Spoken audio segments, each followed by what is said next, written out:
Okay, good afternoon, everyone. Good afternoon to our Zoom participants and good afternoon to our FB Live viewers. Hope everything is fine and good with you. So, welcome to another e-learning session powered by Ariva Academy.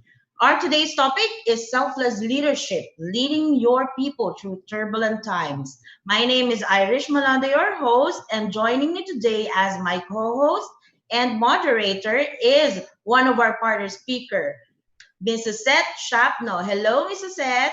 Hi, good afternoon, Miss Irish. You're looking good as ever. Thank you. It's Thank you nice to for, co-host with you. yes, okay. Later, you will be introducing our speakers. So before that, please allow me to greet and welcome our international participants.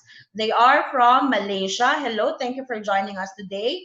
From Lalitpur, Nepal, Lahore, Pakistan, Doha, Qatar, Singapore, Taipei, Taiwan, Boston, United States, and Houston, United States. Thank you for joining us today. And also, I would like to greet also Miss Juliet Dumpayan from La Trinidad. So, hi, Ariva. God shall prosper you out of your generosity.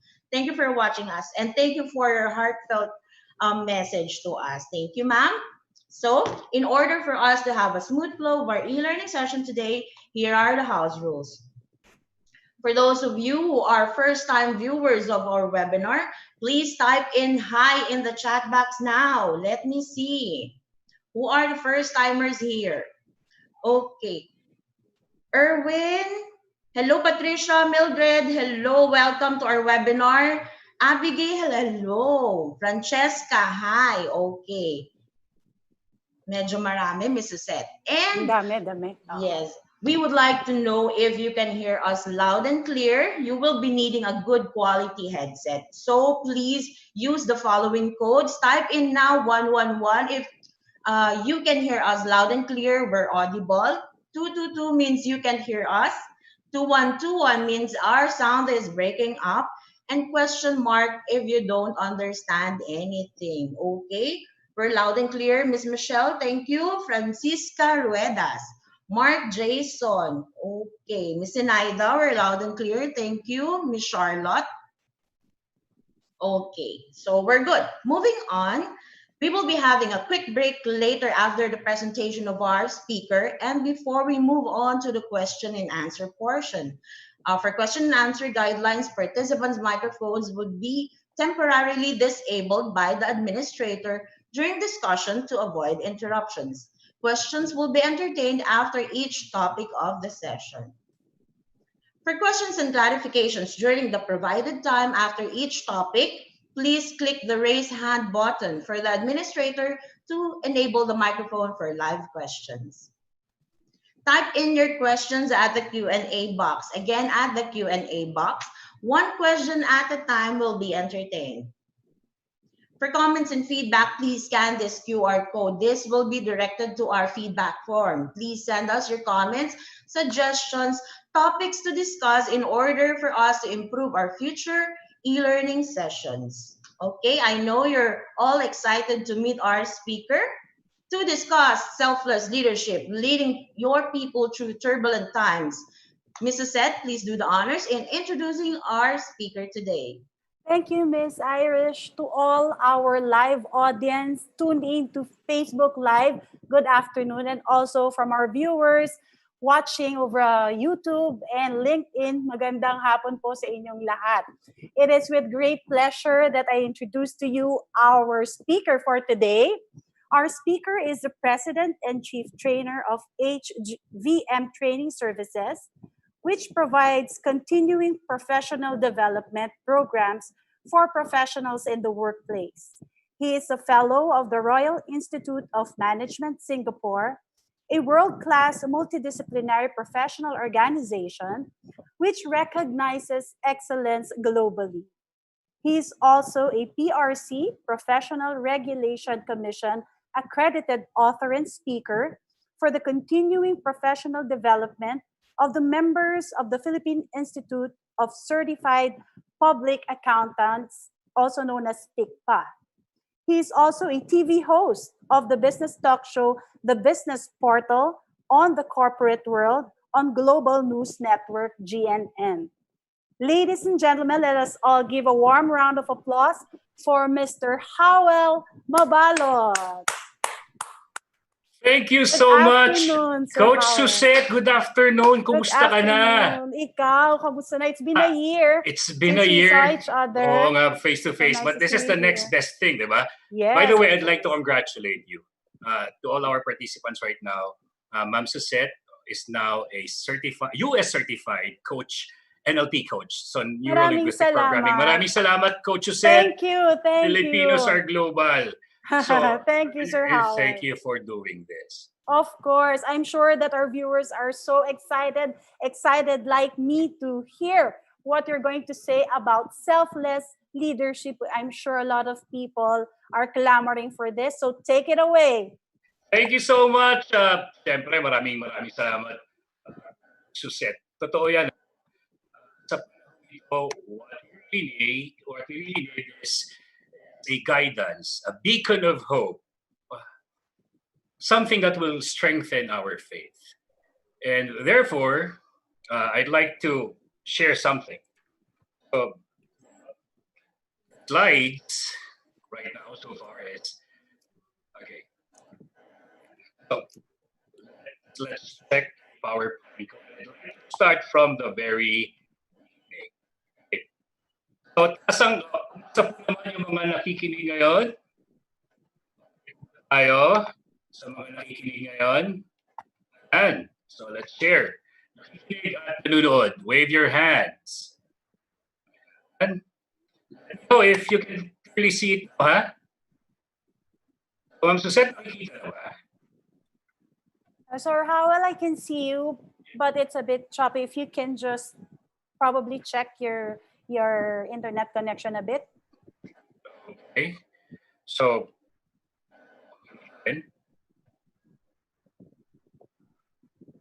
we're broadcasting live. I just want to share to all our viewers. So, si Howell po is doing moderating seminars for the past few weeks, and I would like to thank you also for that, Howell, for your generosity. So right now, I'm finding it hard to share. Sharing, what can you see from the Zoom room? Okay, so I can see the slides. If you can just press the play button. Okay. I can see your slides, but... You can see the slides now. Can you see it now? Yes, that's better. Yeah. Thank you so much, Coach Susette. And again, this is the beauty of doing it live. Mm-hmm. Okay. That's right. So, selfless leadership, leading your people through turbulent times. I'd like to ask the people here, how many of you are experiencing turbulence right now? Marami, di ba?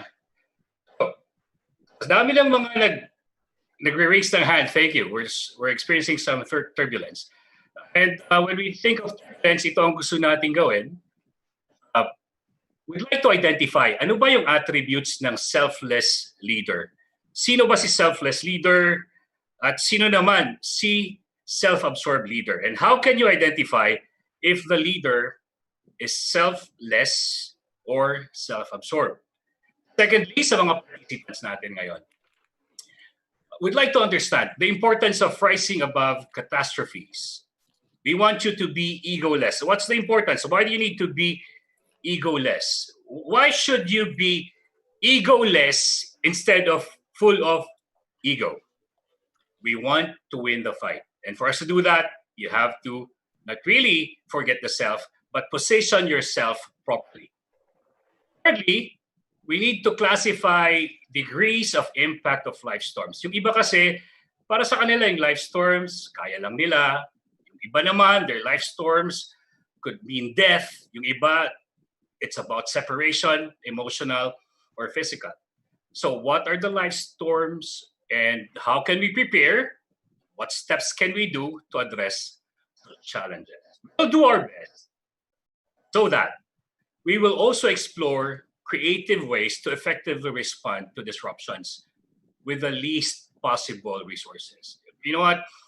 crisis can be expensive. And the price we have to pay sometimes is life, our life. Sometimes it's our belongings. Sometimes it's what we possess. So what can we do to minimize what we spend?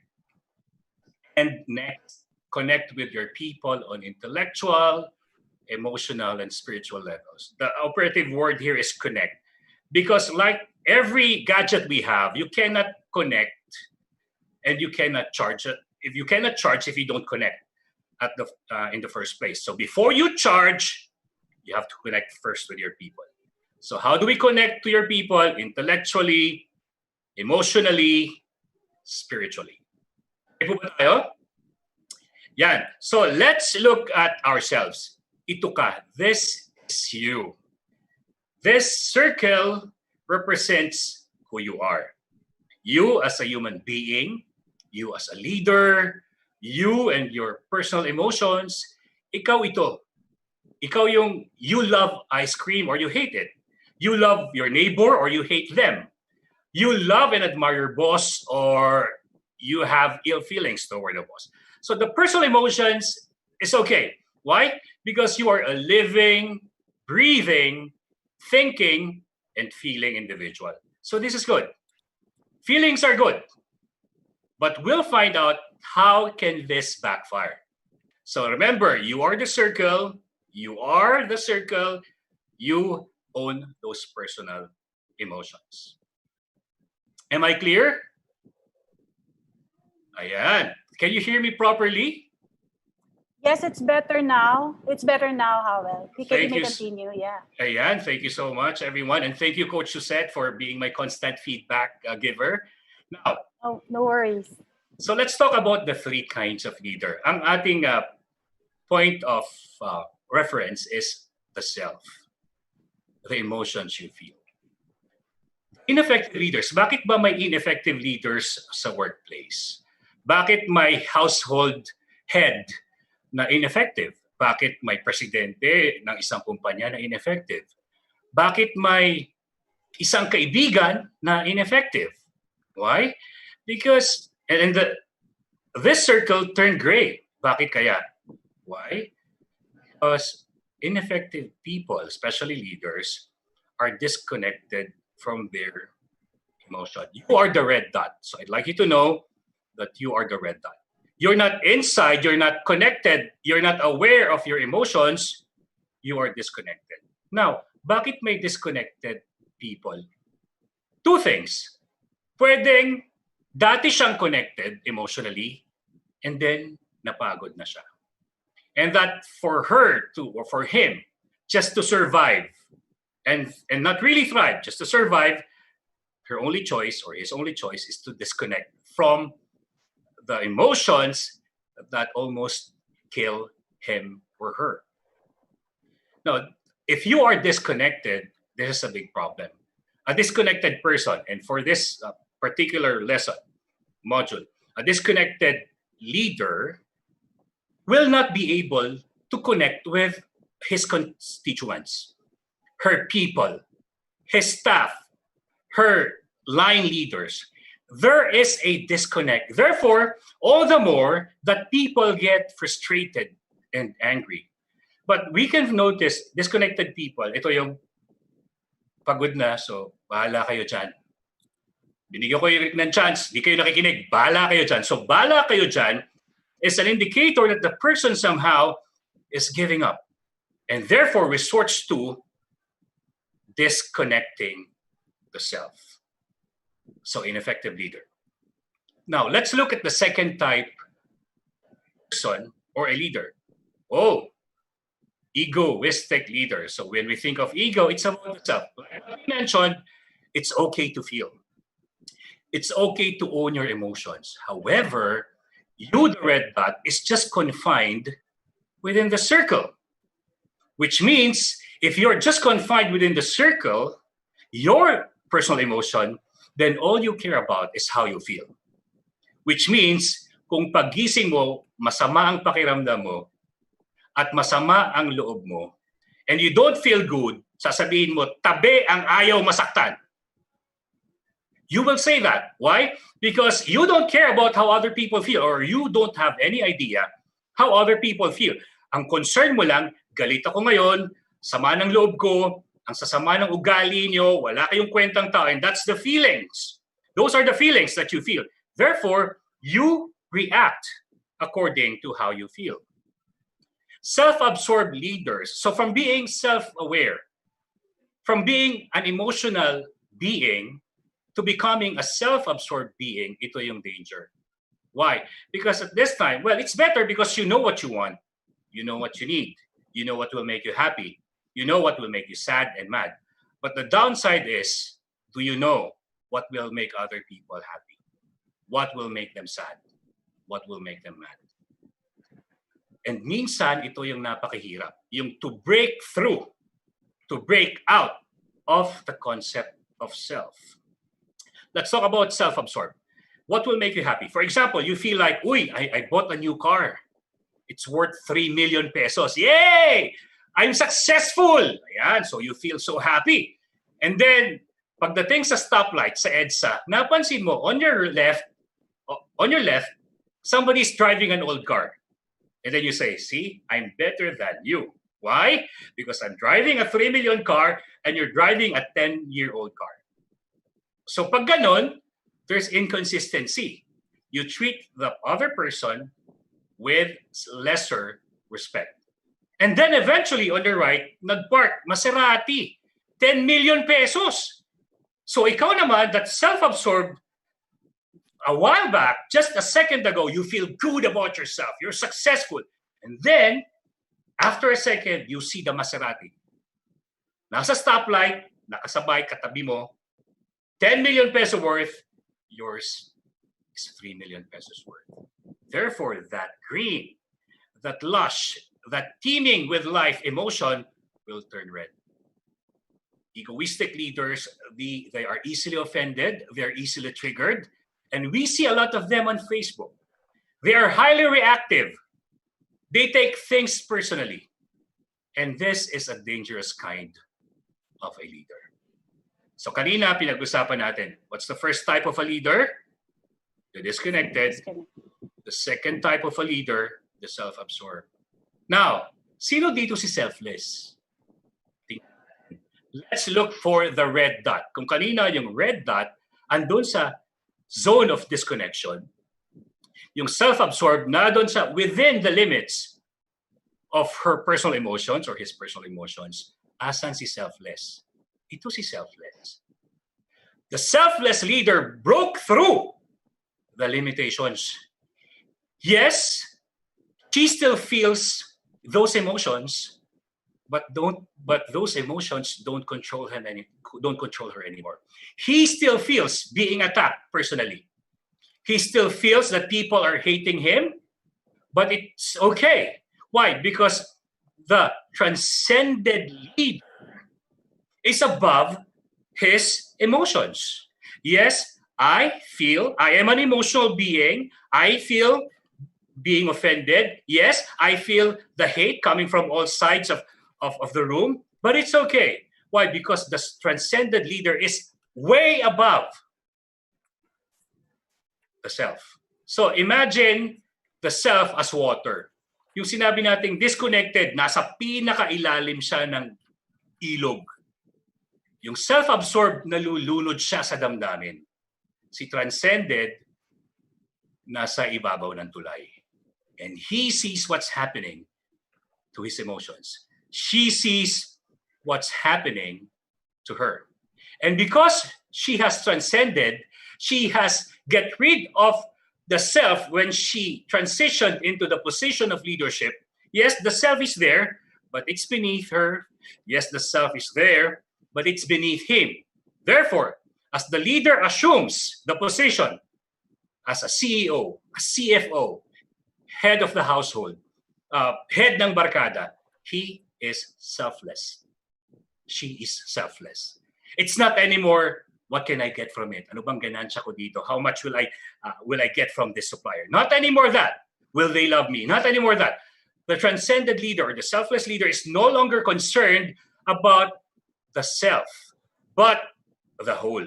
The transcendent leader is not inside the green circle, it's part of the white space. And what is the white space? That's the organization. That's the country. That's the household. That's the company. That's your department. Am I making myself clear? It's a very good sharing, Sir Howell. No? Kasi karamihan sa ating leaders, especially nowadays, Oo, Ma'am Suzette. yes, they tend to freeze. No, they tend to freeze and they're having a hard time really how to figure out what to do, that they forget to look at the bigger picture. So maganda itong selfless leadership na ito. Nako, salamat, Coach Suzette. Coming from you, I mean, you a certified NLP coach, maraming salamat. So our goal, if you want to be selfless, now, akala ng ibang tao, there's a misconception about selfless. Pag selfless daw, kalimutan mo yung sarili mo. Hindi ka nakakain on time, hindi ka na maliligo, hindi ka na magsisipilyo, hindi ka na magbibihis, hindi ka na maghahanda, hindi ka na lalaban. That's the wrong conception of selfless leadership. Now, a selfless leader takes a bath, eats healthy food, exercises. Why? Because she has to be there for the people. She does it for the people. Not to look good, not to impress the people, not to win their votes. No. She takes care of the self so she can be a selfless leader to lead the white space, to lead the organization. So, ang tanong natin, basahin po natin ito sabay-sabay. What you value Will guide you. will guide you. What you value will guide you. So tingnan natin. What does the disconnected leader value? She just had to exist. Wala na. Suko na ako. Wala. Retreat na ako. Magpapakitan lang ako on September. Wala na. I don't care anymore. I don't know. I'm tired. What about the self-absorbed leader? What does the self-absorbed leader value? Ang sabi ko kanina, teka, pag kayo ba kukunin kong supplier, magkano yung ibibigay nyo sa akin dyan? How much will be my cut? Or, teka, if I will do the press conference, ilan yung manonood? Make sure na may pala para papalakpakan nila ako. Make sure that you surround the press con with people who will kiss my behind and worship me. I want to make sure that when I stand up, all the lights are okay so that I look good. And they will say, oh, our leader is beautiful or smart looking. That's the self-absorbed leader concerned about what will be the impression about her. Thirdly, what are the values? Remember, what you value will guide you. The transcendent leader, remember, is not in the green space. She is in the white space. Therefore, what she values is the whole. Kabuuan. Kung ang hawak niya ay barangay, kaligtasan ng barangay. Kung siya ang puno ng pamilya, kaligtasan ng pamilya. If she's the head of the state, it's all about the safety and security of the nation. Now, let's look at it on, I mark across some point of view. Look at ourselves. It could be it's about you being disconnected. Disconnected ka na sa kasama mo sa bahay. Or masyado kang self-absorbed, ayaw mong kainin yung niluto ng nanay mo kasi hindi ko kumakain ng gulay. Or are you transcended and you know na ito ang budget natin, pagkakasahin natin, and make sure by May 16, buhay tayo lahat. So let's put up a poll question. Okay po ba tayo? Question, ito bakit naka-slide? For the Zoom participants, tingnan na lang natin ha. So, where do you see yourself right now? Are you a transcended person? Are you just disconnected? You're tired. Ayoko na! Gusto ko nang sumuko. Are you self-absorbed na, teka, give me something. Do something for me. Ayan. Okay, so we have some answers already from yan, our participants. Yeah. Selfless leader. Some of them say na selfless leader sila, which is good. Oh, that's good. Selfless leader, there's another one. Great. Ayan. Wow. Okay, may I ask our participants, don't be shy, type in your answers. Pati sa Facebook Live, di ba? Also, FB Coach Live, Josette, yes. pwede rin sa FB Live. Mhm. Sige.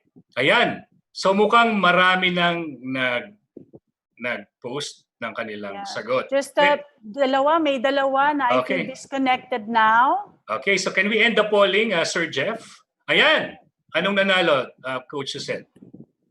105 people. Ang ating transcended. Yes. Wow! Palakpakan natin! 58%. Thank you. Yes. Thank you. And then we have this 27 people, 17%, self-absorbed, 15%. It's okay. So, okay lang yan. Okay lang yan para sa atin. Diba? Kasi, okay lang. For the transcended, congratulations. For the self-absorbed, okay lang yan. For the disconnected, okay din lang yan. Okay? Kasi, sabay-sabay nating basahin. Yes? Sir Howell, sorry to cut you off. Paayos lang sandali. Nagbe-break ulit. Nagbe-break ulit? Yes. Okay na ba ngayon? Now that's better. Yes. Better na? Thank you, Coach Josette, for the constant feedback. Of course. We want the best audio for our participants. Ayan. So, everybody, let's all read this. Sabay-sabay. Okay, so acceptance is first step to change. The first step to change. So, okay lang. Napakaganda. Tanggap natin ngayon na hindi pa tayo transcended, hindi pa tayo selfless. Okay lang yan. At least, acceptance is the first step to change. Bakit? There are some quotes saying that awareness is the first step to change. Well, but we see a lot of people who are self-aware but not changing. But then, when you accept that you need to change, that's the first step to actually changing yourself. And we thank you for your honesty. Okay na yung sound natin, Coach Josette? Maganda na, better. Ayan, maraming salamat. Acceptance is the first step. So, ayan. So, na-classify na natin sino si self-absorbed leader, sino si selfless leader, sino si disconnected leader. Now, let's start leading our people through this life storm.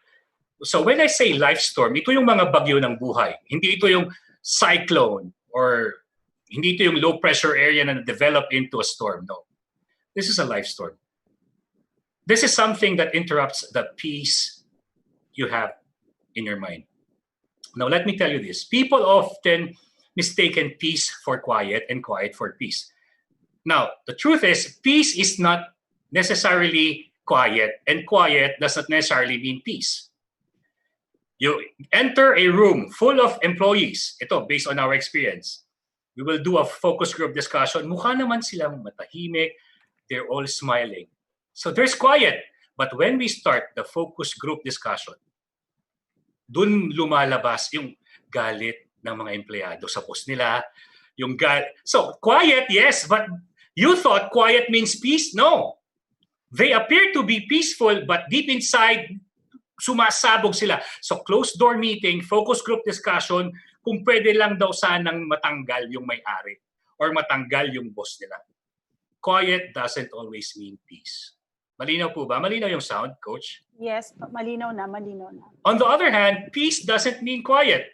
Papasok ka sa bahay, ang gulo-gulo ng mga anak mo, maiingay, you know what, they're teasing each other, magulo magkakapit-bahay, nagsisigawan, but then the energy is, the vibe is positive. Yes, maingay, nakatira ka sa tabi ng kalye, there is noise. But deep inside, you sleep better at night because you are at peace. Therefore, the life storm we have may happen two ways. It may be happening now. Globally, it's the pandemic, COVID-19. That's the external life storm. On a national scale, nationwide, it's the ECQ for the people in Luzon. Yes. It's the GCQ, General Community Quarantine for the rest of the Philippines. Now, citywide, ito yung kanya-kanyang pagalingan ng mayor, ganyan. Magaling yung mayor namin, yung mayor niya nawawala. Barangay-wide naman, it's the chairperson, si captain and her people. And on a household level, it's you, your loved ones, may life storm. You're not okay. You know that you're not okay. And on a personal note, you're not at peace personally. So I'd like you to start asking yourself now, what is your life storm? What is your life storm? This is not a poll question, but ask yourself, is this the personal life storm? Is this the familial life storm? Is this the religious life storm? Is this the barangay life storm, the community life storm? Is this the provincial life storm, the national life storm, or the global life storm? Whatever your life storms are, there are 10 critical steps that we can take to take charge and lead your people through the turbulent times. Okay po ba? Am I making myself clear? Everyone? Malinaw po? It is very well explained, and they're typing yes. Yes, So thank you so much. Yes to personal life storm. Totoo yes, yan. Yes. Salamat. Most of them are sharing. Thank you, Personal Coach. life storm. Marami tayo niyan ngayon. Sir. Marami tayong life storm. Ito, the life storm could be, I've heard it from a friend, and I've known friends. Life storm would be just the past week. We have speakers who lost an uncle, lost a sister to COVID-19. The life storm could be the death of a loved one. And then somebody called me and said, Howell, I'm about to lose my condo unit. And then somebody said, I'm about to lose my car. And on TV, we see yung mga TNVS drivers, yung mga Grab drivers, they're afraid na mahatak yung kanilang sasakyan. Those are life storms. Mm-hmm. Different life storms. Nanganak, namatay yung nanay, nanganak, namatay yung baby, tinanggihan sa hospital. At least that's their version of truth. Ang sabi naman ng hospital, I'm sorry, we can... So there are different lives. There's chaos. So what do you need to do? Accept that there is chaos. Because when you deny it, it will not go away. You cannot chase, walang COVID, walang COVID, walang COVID-19. You cannot say that. You cannot say, walang COVID-19, and you go to supermarkets and wet markets without any mask, you will get it. So what happens when the leader's ego gets in the way? Sasabihin niya, teka muna, tatakbo ako sa eleksyon. Kailangang manalo ako. So wala, sabihin natin, everything is under control. So again, the self-absorbed leader will get in the way. Instead of taking prompt, effective actions, sasabihin niya, teka muna, paano na yung career ko? Paano na yung kotse ko? Paano na yung position ko? Paano na ako? So the ego gets in the way. Which is why it is important that a leader be selfless. Underlying dangers of denial and indecisiveness, the more we deny, remember, time is not on your side. Whether it's a family storm, life storm, or it's a spiritual life storm, a religious life storm, you cannot deny the fact that being indecisive will only make matters worse. Which is why, as a selfless leader, you have to have two things in mind. Urgency and competence. Trabaho agad. Anong gagawin natin? May problema. What do we do? And you have to be competent. Now, some people, puro gigil lang, pero walang kakahayang mamuno. They end up messing up with a plan or not having an airtight plan. So what are the two currencies that are most important in turbulent times? Urgency and competence. Bawal maiwan sa pansitan. Bawal ang tutulog-tulog, bawal ang kampante. Okay? So that's the first critical step of the 10 steps to deal with a life storm, turbulence, crisis, catastrophe, and in this case, we're all healing together. We heal as one, the COVID-19 pandemic. Now that the self-absorbed is not in the way, now that the selfless leader accepts the fact that the white space is under attack, the second step, assess the impact.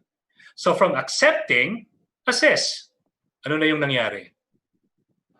Saan na umabot? What has happened? Dito po sa sitio ganito, sa puok ganyan, sa barangay. Okay, what is happening now? Nagkakagulo po sila. Yung iba po, they are lying to the doctor saying na hindi naman sila na-expose. And what do you think will still happen if you don't act? Ganito po, kapag people will not have a change of mind and change of behavior, patay po tayong lahat. Now, as you assess the impact, you have to have 4 strategic goals. Everybody say 4.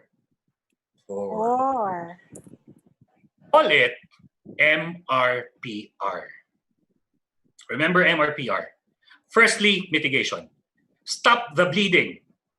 Pigilan agad ang lahat ng butas, takpan, lahat ng apoy, buhusan, at lahat ng tagas ng supplies, pigilan. Mitigate these damages and more casualties. Stop them from happening or worsening. Mitigate.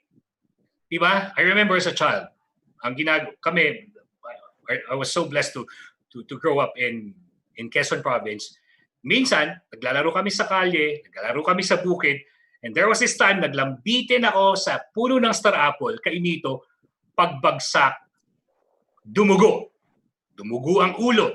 Naranasan ko rin na nahulog sa tricycle as a child. Pagbagsak ko sa tricycle, ayan, nasagasaan ng gulong. 5 years old, yung binti ko or yung tuhod ko. So, what will be the first response? Mitigate.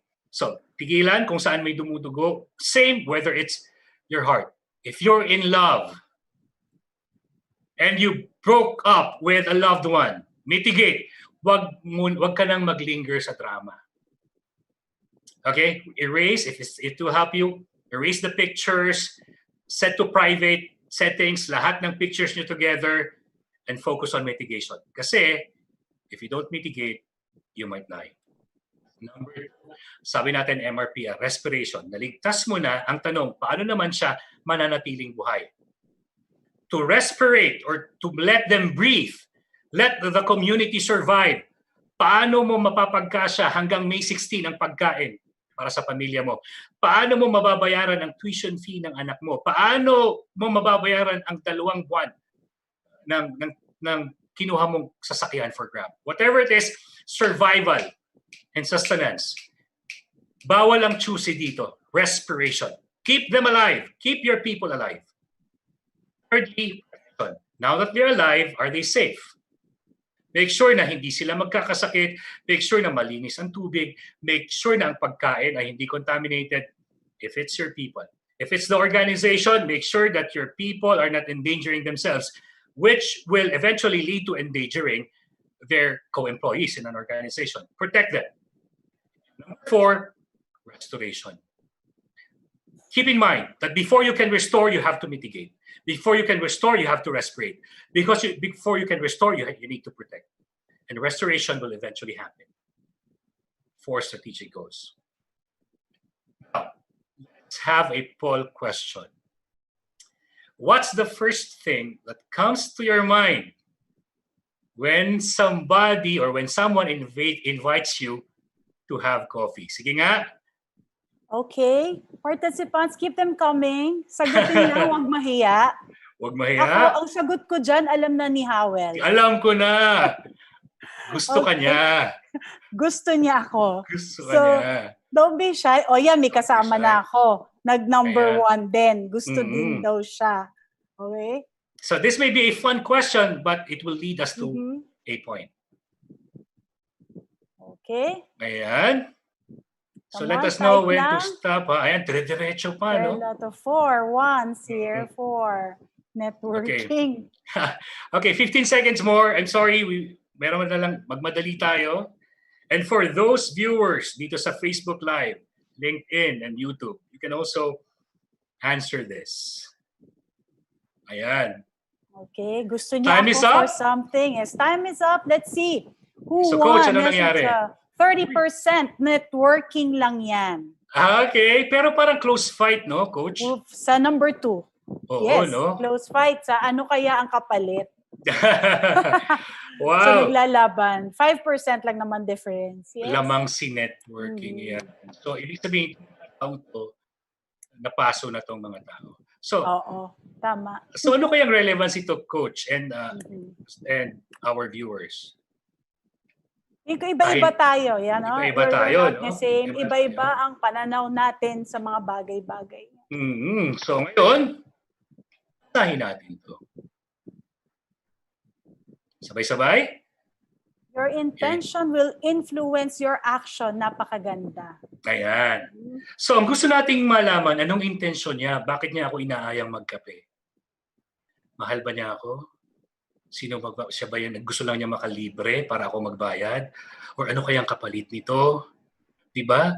O aayaan niya ako sa networking. Now, no offense to networking, pero alam ko marami sa atin, katulad ko, nakaranas ako na I thought well-meaning yung invitation ng friend ko.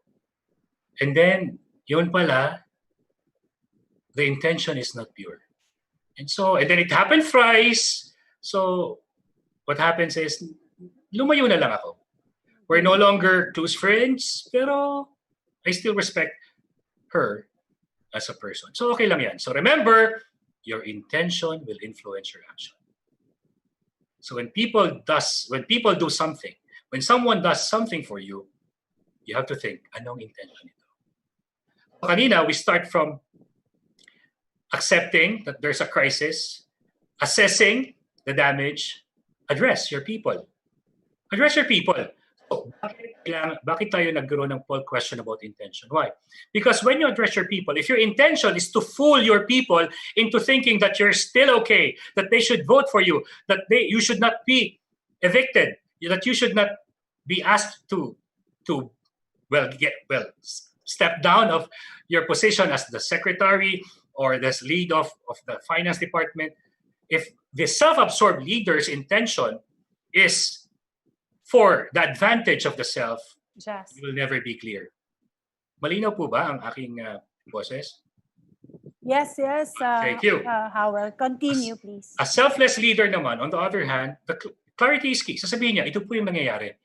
Nakapasok po ang COVID-19 sa, let's just say, dito po sa BGC, 4 na building po ang may 6 at sila po ay, meron po tayong 68. So you can say that. Just as a matter of factly, tell them what's the situation. Kasi if the self gets in the way, nakakatakot, wag muna nating sabihin, isikreto natin to. Baka sabihin nila, failure of leadership. Baka alisin nila ako bilang chairman, alisin nila ako bilang puno ng cooperative, baka alisin nila ako bilang landlord, etc. But then, if you're a selfless leader, you will tell them, this is what's happening. You have to be truthful. And if you're truthful, you will be trustworthy. That's why kapag in-invite ka ng kape at nalaman mo, iba pala yung pakay niya, can you trust her again? No more. Can you trust him again? No more. So be truthful to be trustworthy. Tell them the truth. Ito yung nangyayari. And here's what we will need from you. We need you to cooperate. We need you to do your part. Here's what we will do. Address. So that the people, yes, they face fear with facts, and they use facts to deal with fear. We don't erase fear. We make fear our friend. Because if people are afraid of the unknown, fear is so overwhelming, they will panic, there will be chaos, they will feel helpless. But in the face of fear, when you make the fear manageable, that okay, it can cause death, okay, there are asymptomatic people. Okay, there are symptomatic. Okay, so that fear can be your friend. So how can fear be our friend? Fear will be your friend if it will remind you to be careful, to always wash your hands, and to never touch your face, and observe proper quarantine rules, and never disobey the law.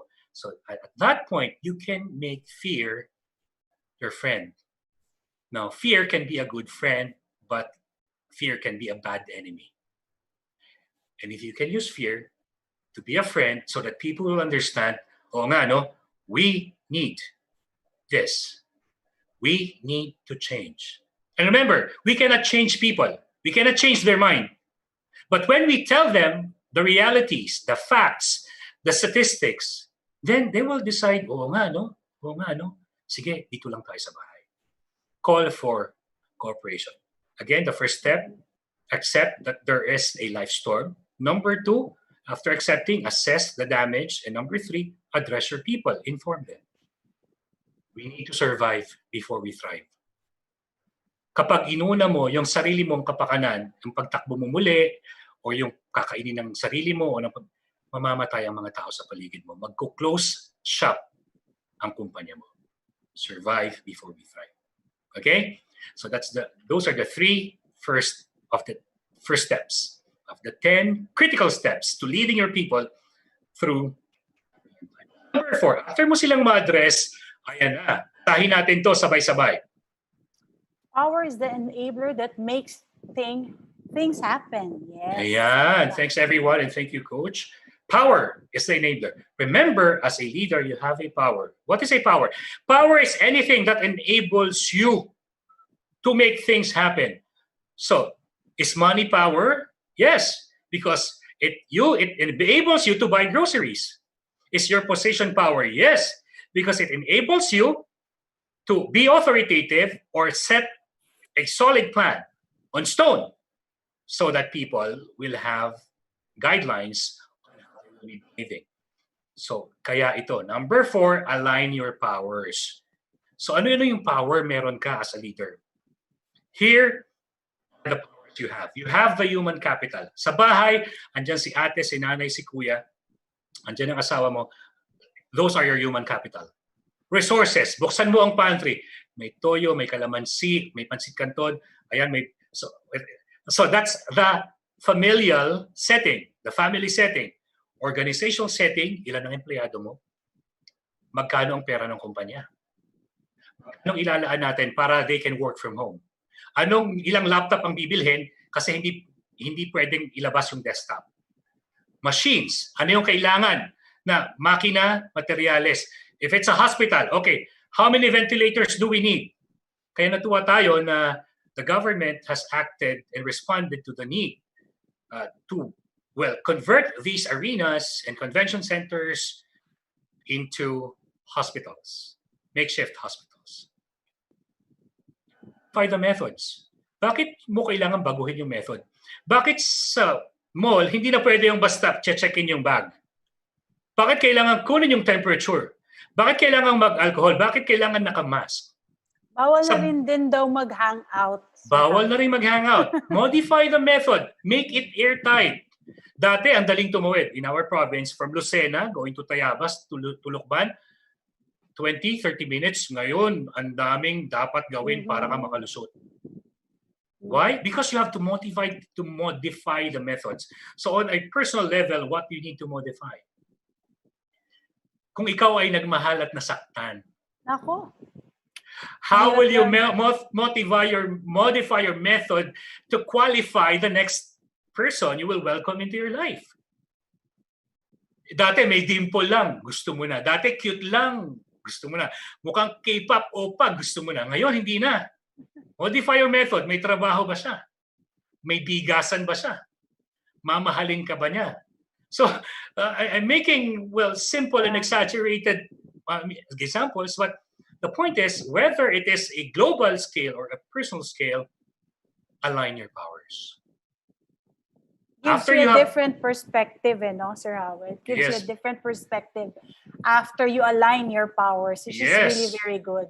So, when you align your powers kasi, nakikita mo, may magagawa pa pala tayo. Pwede palang ibahin, gano'n. Pwede palang ibahin. Pwede palang mag-survive. Kung dati, sanay kang mag-sashimi sushi as a starter, at sanay ka sa ribeye steak, or let's just say T-bone na medium rare, ngayon, pwede ka palang magpansit canton. Diba? Modify. Ayan. So, align your powers. May question dito, Sir Howell. Bakit ka daw may hugot? Ang hugot ko ay para sa lahat ng tao. Alam mo kung bakit, Coach Suset? Oo. Iba tayo, nandito tayo sa lockdown. Not because we're in a lockdown, hindi na tayo nagko-connect with the outside world. And you know what? The people I connect with, I mean, alam mo yon, yung middle of quarantine, naghiwalay. Middle of quarantine, nag-iwanan. Middle of quarantine, nagsulian ng singsing. Middle of quarantine, nagbawian ng properties. Middle of quarantine, nag-block sa isa't isa ng bank accounts. Diba? So, nakakaawa. People, this quarantine or COVID-19 is bringing out not the best in us, unfortunately. It brings out the worst in us. So, kaya yon, ang hugot na yan ay para po sa ating lahat. Remember, you have powers within your disposal. It's at your disposal. Human capital, resources, organizational resources, align them. Number 5, assign. Once you have aligned, okay, so may budget na, no? May mga tao na, ilang tao. Sa mga taong ito, sino yung mamumuno? So let your network work. Who are the people of value? So, organisasyon. Naku, you're a group of companies. Food group. It's a big company. You have 20 restaurants with different cuisines, offering different strategic places. Appoint people of value. How can you survive before we thrive? And there are the things that make them people of value. If they bring in expertise, they are people of value. If they are responsive, if they are people of responsiveness, they have the attitude of responsiveness, they are people of value. They're people of character. Ito, napakahalaga nito, Coach Josette, and to all our participants. Why is character important? Kasi hindi lagi mo silang nababantayan. And if this person you appointed, yes, expert, yes, responsive, pero corrupt pala, yung isang saong bigas pagdating sa barangay, isang salok na lang.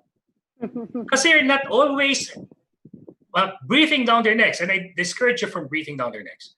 So choose people of character. Yung meron, hindi self-absorbed, ha? Dapat selfless, above the self-leaders din. And number 4, commitment. So who are the people of value? So ngayon, isipin natin, sino yung mga taong may halaga na mapagkakatiwalaan natin. So again, let me tell you this. The 3 kinds of people in the world, the first type of people, they are reliant, umaasa. Let's just say sa gobyerno ng Pilipinas, there are people who are reliant, sila yung umaasa sa gobyerno, umaasa sa pangtawid, they are the reliant. Now, especially now, you cannot count on them to lead. Kasi nga, nung wala pang crisis, reliant na silang empake. Number 2, the self-reliant. Ito yung kaya nila. Okay, so walang amelioration. Okay lang, mabubuhay kami. Self-reliant, that's good. So what they can do is they can stay at home. Hindi sila nakapagbubuhat ng bigat ng ibang tao, pero hindi rin naman sila nagpapabigat sa binubuhat ng pinuno. Ng leader, ng church, ng religion, ng organization, ng community, ng barangay, ng probinsya, ng bansa, ng mundo. But the third kind of a person is reliable. Sila yung maasahan mo. Yung una, they are reliant, helpless sila, kailangan nila ng tulong, umaasa sila. The second type, the self-reliant. Sila yung, wag mo kaming isipin, okay na kami. But we need people who are reliable. And I hope and pray na sa panahong ito, maraming mag-step up to play at maging reliable. So be careful. As a leader, be careful to assign people of value. Because when you assign them a position, you empower them. You endow them with the power to make decisions, to implement, to execute. They are the extension of your mind and hands and heart and feet. So basically, the people of value, they are the extension of who you are. So be careful. I would have to agree, no? People of value, very nice point there, Sir Howell. Because ang tanong siguro ng karamihan sa atin, ito bang people of value na tinutukoy natin? Dapat ba ito ba yung mga nakita natin pro-COVID or pre-COVID? People of value sila. Pero currently, during the COVID, pwede bang maiba yun? Thank you. Grabe, Coach Josette. Grabe, no? Nakakatuwa yung question mo kasi ito yung katotohanan. This is the ultimate test of what you are made of as a human being. Before COVID-19, ang daming taong maingay, di ba? Correct. Sila yung nakikita mo lagi sa camera, sa TV, sa Facebook. Sila yung marurunong, sila yung experts. Yes. Eventually, nung nagkaroon ng pandemic, sila yung tahimik. At sino yung nakikita natin? Who suddenly becomes our heroes? Frontliners, essential health workers. They become our people of value. But the question is, ngayon lang ba sila naging people of value? No, they have always been valuable. Nung hindi natin sila napapansin, sila na yung naglilinis ng hospital, nagpapalit ng lampin ng mga pasyente. Sila na yung nagmamadaling araw sa hospital. Sila na yung nagbabantay at nagtatanod. They have always been valuable. It's just that we never valued them before COVID-19. The And good pwede, thing, no? Yeah. the good thing about COVID-19, dito lumabas kung sino yung tunay na leaders. Correct. Thank I you for agree. that. I agree. So, di ba? From the inverted triangle, naging triangle. So dati, di ba? Yung mga mayayaman, kilala sila yung mga nasa laylayan at nasa ilalim, sila yung hindi pansin. Ngayon, sila yung mga hindi pinahahalagan, sila yung pinakamahalaga. So, ganyan, no? Whether you call it this or this, yung mga nasa baba, sila ngayon. So thank you for that, Coach Suset. Assign proper professionals. So basahin natin na ito. Basahin natin ito. Okay, when passion fails, commitment will keep you going. Ayan. So thank you, Coach, and thank you, everyone. Kasi di ba may mga taong gigil? Ang gagaling, no? Given a week, wala na yan. I remember there was a time when I was still part of an organization that hires people. Ang gandang tingnan sa CV niya. Interview, wow, ang galing. Presentable. First day na arawan, second day di na pumasok. Why? Because when passion fails, only the committed will keep going. Ito yung nasasaktan pero nagmamahal. Ito yung pagod pero pumapasok. Ito yung natatakot para sa pamilya niya pero nasa ospital. They are people of action. They keep on going. Why? Because they're not driven by passion anymore. They have committed themselves to a higher purpose. And so there are fallen heroes, sad to say, but their death is not in vain. When passion fails, commitment will keep you going. This brings us to the sixth step. Affirm response effectiveness. So from aligning to assigning, now affirming. Kasi nagtatrabaho na yan, what you need to do. So you have delegated, you have empowered your people. What you need to do? Keep in touch with them. Stay connected.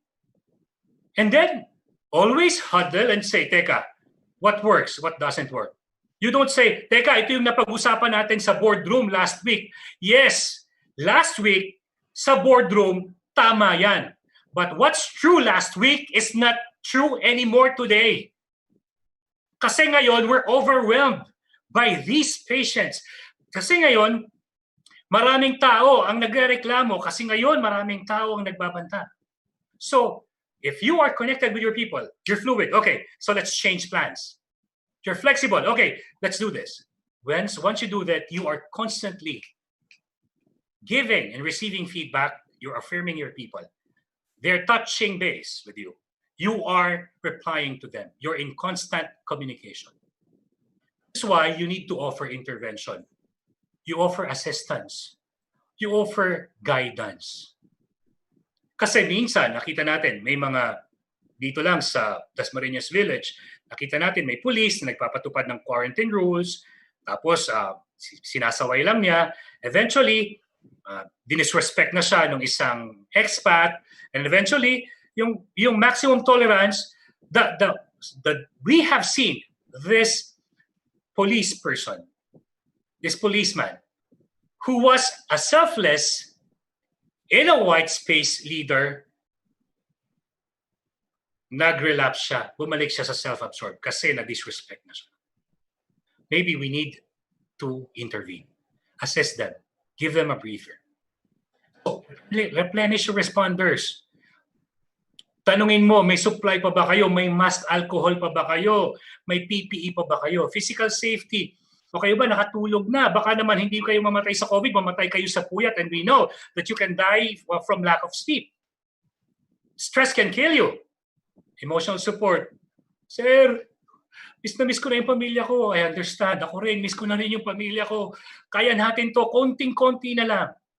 Spiritual encouragement. Lord, may Diyos po ba? Bakit po namatay yung uncle ko? Lord, may Diyos po ba? Lord, bakit po namatay yung sister ko? It happens. So tell them, I don't know. Why?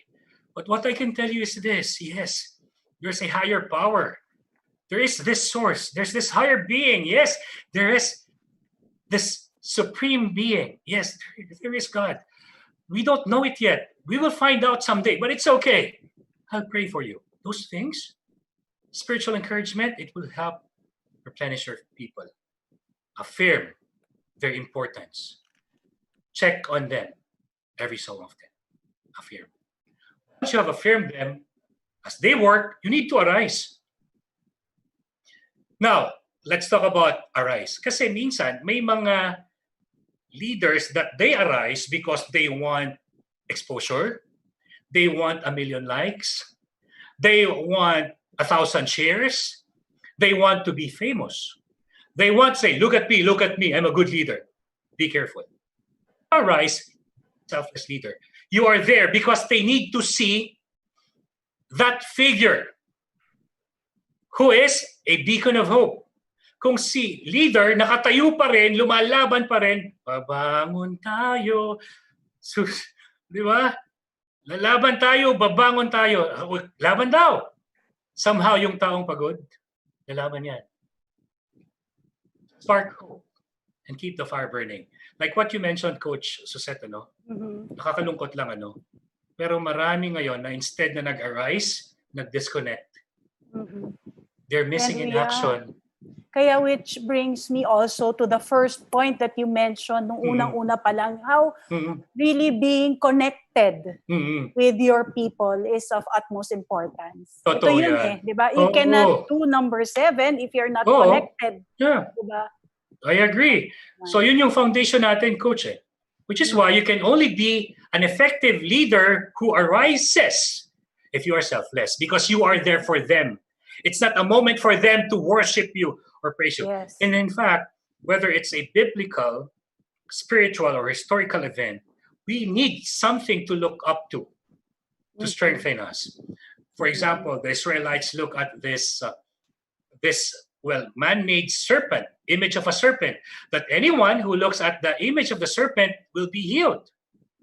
And if you are a Catholic or a Christian, you look at the cross, and when you touch the cross, you feel connected. That's very important.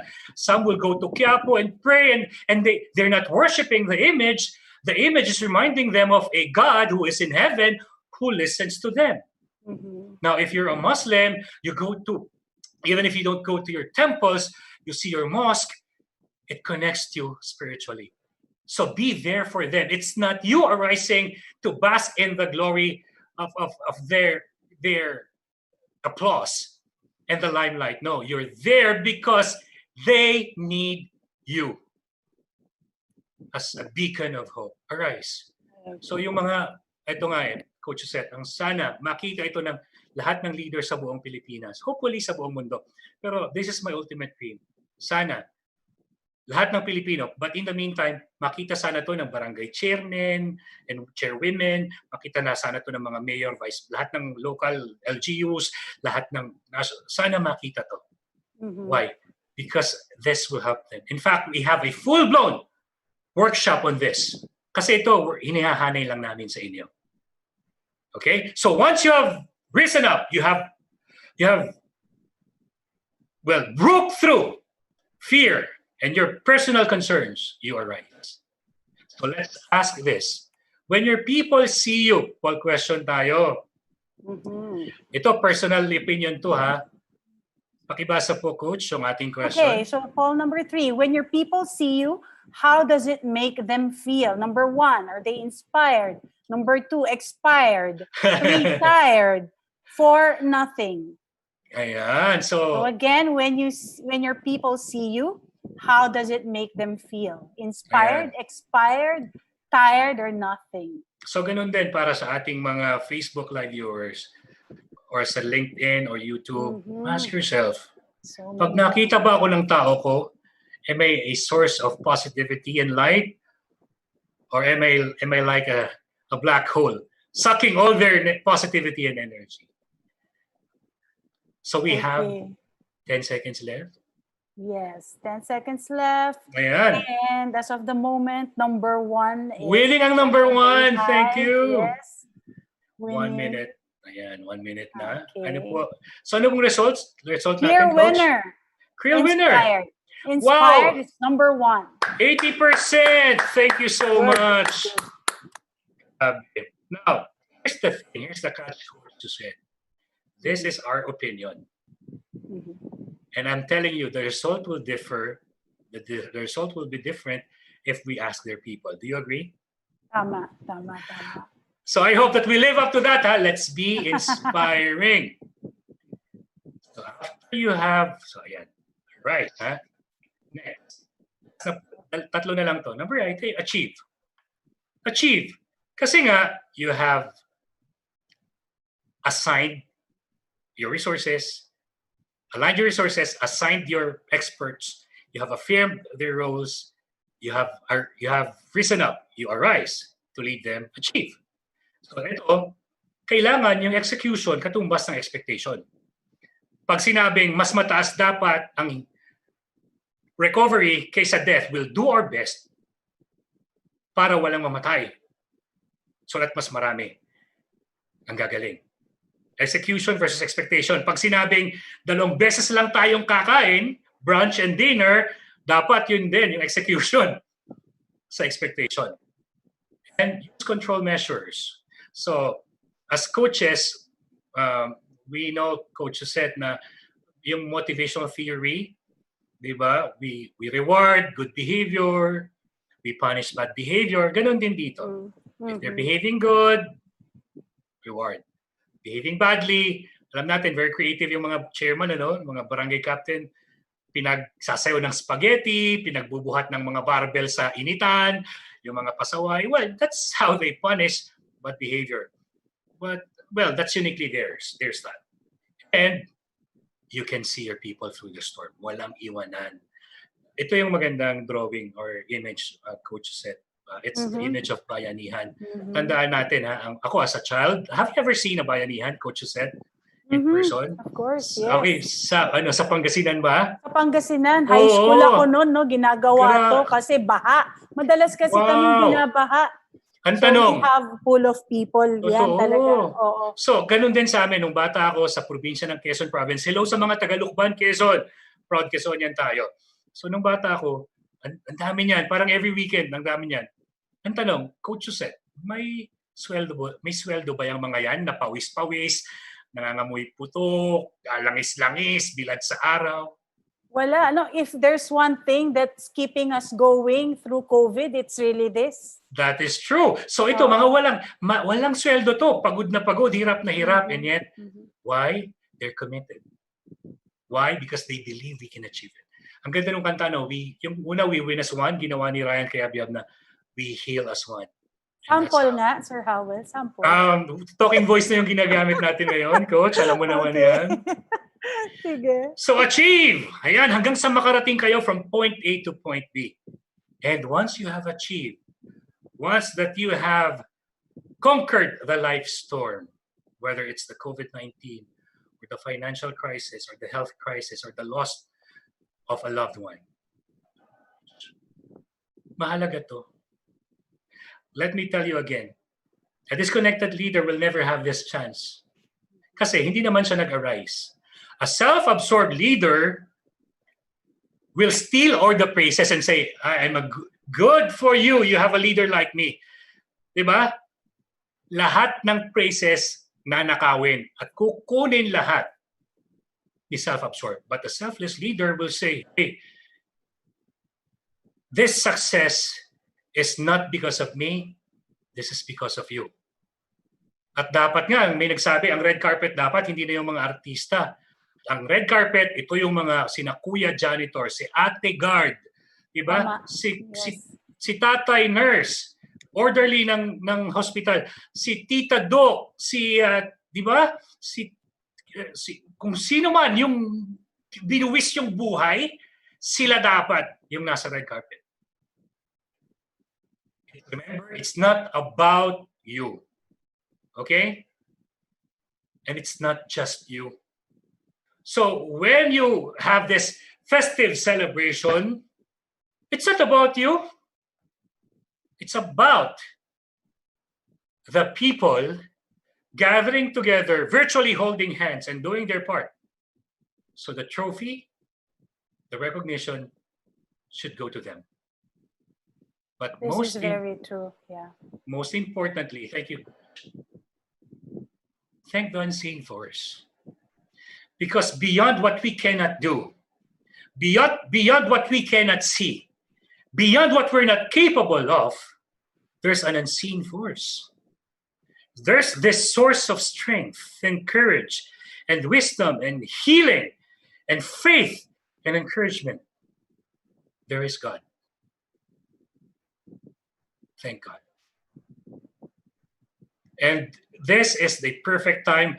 Kailangan may mga online celebrations of Mass, yung mga nag-worship ng mga Muslim brothers, kung may mga online, if we have friends, for example, Iglesia ni Cristo, Katoliko, born again, ano man yung relihiyon mo, honor God! Let's honor God. Let's thank God that we were able to survive. Acknowledge. Only a selfless leader can do that. And lastly, tahin natin ito. Okay, the ever-learning leader evolves, improves, and advances. Thank you, everyone, and thank you, Coach Josette. Be an ever-learner. Be an ever-learning leader. Learn from this chaos, from this turbulence, from this crisis, from this catastrophe. Learn so that we will make it useful. And when we learn, we will evolve. We will improve. We will advance. Which is why the last of the 10 critical steps to being a selfless leader and leading your people through turbulent times is analyze. With your key personnel, huddle with representatives from different departments, different layers of the organization, huddle with your church leaders, your worshipers, volunteer workers, huddle with your volunteer LGU workers, with a single mom, with that child, that huddle with. Let yourself be represented by these people who will be the source of wisdom and learning. So you can anticipate and prepare well. You will prepare better.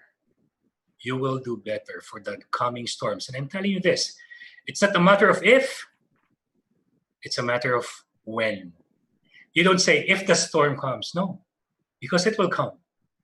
It's a matter of when. When will it come? And when the storm comes, we're better. So every leader who answered that they're inspirational and inspiring, sabay-sabay nating basahin ito. Okay, everybody, let's read. Hold on to your vision until it comes to fruition. Wag kang bibitaw. Wag kang bibitaw.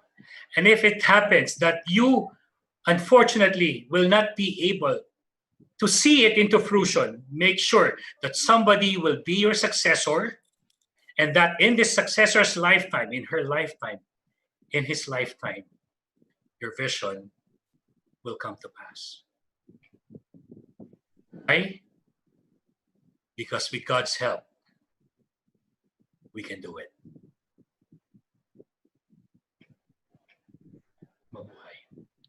All right. Thank you. Let's give Sir Howell a warm applause, everyone. Thank you. Maraming salamat for that very timely, very relatable, and very inspiring presentation, Sir Howell. No? You gave our viewers a blueprint of what they're going to do in times of crisis, how to lead their people, lalo na yung mga nahihirapan, paano ba sabihin, paano ba mismong ako nahihirapan. Blueprint na ito, 10 steps, no? Just to recap the 10 steps, because if there's anything that's more important in this presentation that you gave, is really the 10 steps. Just a recap. First, never forget to acceptance na may life storm.